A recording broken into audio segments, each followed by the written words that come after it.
The obligation of the state is to guarantee freedom of religion, and that implies dealing with all of them on an equal footing. Article 18, Universal Declaration of Human Rights.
अस्सलाम वालेकुम।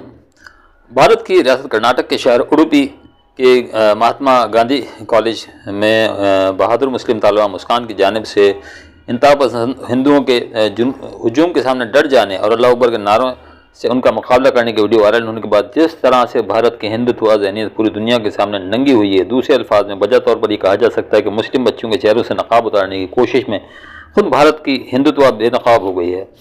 गुज़श्ता 2 दहाइयों से भारत में BJP, RSS, Shiv Sena और इन जैसी दूसरी इंतहा पसंद हिंदू जमातों की नफरत व मबनी सियासत के सबब अक़लियतों के लिए भारत दुनिया का गैर महफूज तरीन मुल्क बन चुका है। मुसलमानों के साथ मॉब लिंचिंग की वीडियोज़ वायरल हुई, जिनमें कभी किसी बुज़ुर्ग मुसलमान को तशद्दुद का निशाना बनाने के बाद जय श्री राम के नारे लगाने पर मजबूर करने, उसकी दाढ़ी मोड़ने, इसी तरह से कभी इन हिंदुओं का हजूम किसी एक अकेले मुसलमान को तशद्दुद का निशाना बनाकर जय श्री राम के नारे लगवाता दिखाई देता है। कभी मुसलमानों की नमाज़ पढ़ने पर तनाज़ा खड़ा किया जाता है। कभी मुसलमान शख्सियात के नामों से मंसूब शहरों, चौक चौराहों, इमारतों के नामों को तब्दील करने के मुतालबे किए जाते हैं और तब्दील कर दिया जाता है। जिस तरह के इलाहाबाद का नाम तब्दील किया गया, जिस तरह मुस्तफ़ाबाद का नाम तब्दील किया गया। बाबरी मस्जिद को शहीद करने के बाद दीगर मसाजिद जैसा कि मथुरा की शाही ईदगाह को अब रामकृष्ण की जन्मभूमि करार देकर गिराने के मुतालबात किए जा रहे हैं। इसी तरह से कई और मसाजिद भी हैं जिनको भी गिराने के मुतालबा किए जा रहे हैं। तो अब उसके बाद तालीमी इदारों में मुस्लिम तलबा और तलबात को हिरासा किया जाता रहा है, जिसकी भी वीडियोज़ भी वायरल हुई हैं। लेकिन एक देखने की काबिल गौर जो बात है वो ये भी है कि ये तो कहा जा सकता है कि सब सियासी कारकुनान या सियासी जमातें करती हैं, लेकिन चीफ मिनिस्टर, गवर्नर और वजारतों पर फाइज ज़िम्मेदार अफराद मुसलमानों को लिए धमकियाँ देते हैं उनके ख़िलाफ़ कोई कार्रवाई नहीं होती। ये किरदार जो भारतीय सियासत का है वो एक तरफ, मगर जो दूसरा किरदार इससे कहीं ज़्यादा घिनौना किरदार जिसे कहना चाहिए अगर वो किसी ने अदा किया तो वो है भारतीय मीडिया।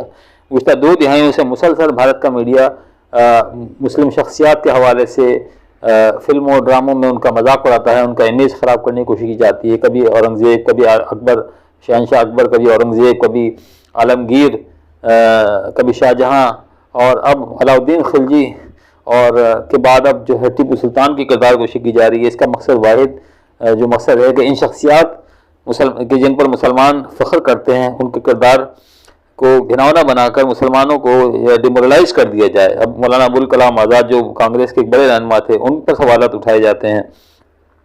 और जिस तरह जानिबदारी के साथ ख़बरों की नशरियात में ये लोग करते हैं, तो हाल ही में जो ये अभी मुस्लिम तालिबा मुस्कान का मामला हुआ तो उसमें 2 दिन तक तो 438 के करीब भारतीय चैनलों ने उसको स्क्रीन पर लेने की कोशिश नहीं की। चंद बाज़मीर चैनल्स जो हैं उन्होंने किया था, लेकिन अब चूंकि मुस्कान की वीडियोस पूरी दुनिया में वायरल हो गई, आलमी मीडिया BBC जैसे बड़े इदारों ने उसके इंटरव्यूज़ किए, उसको नशर किया, पाकिस्तान, बांग्लादेश, इंडोनेशिया और न मालूम कहाँ से उसको के लिए पैगामात हुए और सोशल मीडिया, इंटरनेट, फेसबुक और व्हाट्सएप पर जो जिस तरह उसको एक हाइप मिला है, तो उसके बाद मजबूर होकर अब मीडिया ने उस मामले पर मुस्कान के हवाले से अगर डिस्कस भी किया है, उससे इंटरव्यूज़ भी किए हैं, तो उसमें बजाय कि उस एक लड़की को देखा के बारे में कोई जिसे कहा जाए कि जानदारी से बात करते उसकी हिमायत की जाए کہ اس پر ایک موب نے کس طرح حملہ کرنے کی کوشش کی. اصل میں حجاب تنازع کو بھی سمجھنے کی ضرورت ہے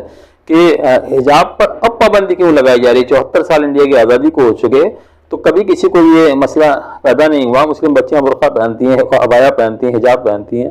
تو آج اچانک یہ بھارت کی ریاست کرناٹک میں جہاں بی جے پی کی حکومت ہے تو یہ کیوں نوٹیفیکیشن جاری کرنے کی ضرورت ہی کیوں پیش آئی؟ کس معاشرے کے کس طبقے کی جانب سے مطالبہ کیا گیا تھا؟ ایسا کوئی مطالبہ کسی طرف سے تھا ہی نہیں. یہ مسلمانوں کو ان کے اقدار, ان کے شاعر سے کے استعمال سے روکنے کی کوشش ہے. آج اس تعلیمی اداروں میں کیا جا رہا ہے, کل پھر پبلکلی مسلمانوں کو روکا جائے گا کہ وہ داڑھی نہ رکھیں, ٹوپی نہ پہنیں, اب مسلم خواتین برقع نہ پہنیں, عبایا نہ پہنیں, حجاب پر پابندی عائد کی جائے گی تاکہ مسلمانوں کو اپنے شاعر پر عمل کرنا دشوار کر دیا جائے. اور یہ بھی دیکھنے کی بات ہے کہ یہ تنازع طلبہ اور اس کالج انتظامیہ کے درمیان تھا. تو یہ موب کون ہوتا تھا, کہاں سے آیا تھا, جس کے بارے میں خود مسکان کا کہنا ہے کہ 90% لوگ آؤٹ سائڈرز تھے. تو یہ کون لوگ تھے, ان کو یہ کیا حق تھا کہ وہ روکیں؟ آج کیسے ہندو جماعتیں مظاہرے کر رہی ہیں, مطالبے کرنا شروع ہو گئی کہ مسلم لڑکیوں کو حجاب پہننے کی اجازت نہ دی جائے. اگر یہ حجاب پہنیں گے تو ہم بھگوا پہنیں گے. تو آپ مسلمانوں کی طرف سے تو ایسا کوئی مطالبہ نہیں ہے کہ ہندوؤں کو روکا جائے. جو اپنے مذہب پر, اپنے دینی شاعر پر عمل کرنا چاہتا ہے وہ کرے. بھارت کا آئین, اس میں دو باتیں اور قابل غور ہیں کہ بھارتی آئین جو ہے وہ دو چیزوں کی ضمانت دیتا ہے. ایک تو یہ کہ تعلیم ہر ہندوستانی کا بنیادی حق ہے, فنڈامنٹل رائٹ ہے. اور دوسرا یہ کہ اپنے مذہبی شاعر پہ عمل کرنا بھی ہر ہندوستانی کا فنڈامنٹل رائٹ ہے. تیسری چیز جو ہندوستانی آئین گارنٹی کرتا ہے, ضمانت دیتا ہے, وہ یہ کہ کون کیا پہنے گا, کیا کرے گا, یہ اس کی چوائس ہوگی. تو یہاں یہ تینوں باتیں دیکھنے کی ہے کہ کسی ہندوستانی کو, چاہے وہ مسلمان ہو ہندو, اس بنیاد پر تعلیم ادارے میں داخل ہونے سے کیسے روکا جا سکتا ہے کہ اس نے کیا لباس پہنا ہوا ہے یا کیا نہیں پہنا, یا یہ ادارہ کیسے طے کر سکتا ہے, حکومت کیسے طے کر سکتی ہے کہ کہاں پر کون کیا لباس پہنے گا اور کیا لباس نہیں پہنے گا. جبکہ آئین ضمانت دیتا ہے کہ ہر شخص کو آزادی ہے, خاص طور پر عورت کو, کہ اپنی مرضی کا لباس پہنے. اس طرح ہر ہندوستانی کو تعلیم جب اس کا بنیادی حق ہے تو کسی بھی بنیاد پر اسے اس بنیادی حق سے محروم نہیں کیا جا سکتا. کسی ہندوستانی کو نہیں روکا جا سکتا تعلیم حاصل کرنے سے کہ صاحب اس نے کسی بھی وجہ سے, اور خاص طور پر اسی وجہ سے بالکل نہیں کہ اس نے مخصوص لباس پہنا ہوا ہے.